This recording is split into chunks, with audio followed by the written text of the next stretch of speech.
ધાનેરા મિશ્ર શાળા નંબર 1 સક્ષમ શાળા એવોર્ડમાં જિલ્લામાં પ્રથમ સ્થાને।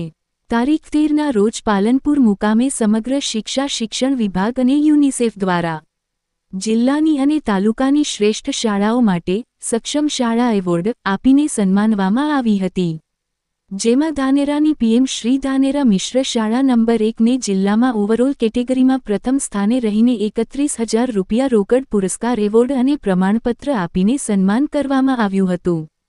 માનનીય જિલ્લા વિકાસ અધિકારીશ્રીની અધ્યક્ષસ્થાને યોજાયેલા આ કાર્યક્રમમાં શાળાના આચાર્ય શ્રી ગૌરવકુમાર સોલંકી એસએમસી અધ્યક્ષ અને સ્ટાફ અને બાળકોને એવોર્ડ આપીને સન્માનિત કરવામાં આવ્યા હતા। સક્ષમ શાળામાં 4 વિભાગો અને 12 પેટા વિભાગોમાં સુંદર કામગીરી કરી સમગ્ર સ્ટાફે જહેમત ઉઠાવી શાળાને આ મુકામ સુધી પહોંચાડવા માટે કામગીરીને બિરદાવવામાં આવી હતી। રિપોર્ટર મહેબૂબ બેલીમ ધાનેરા।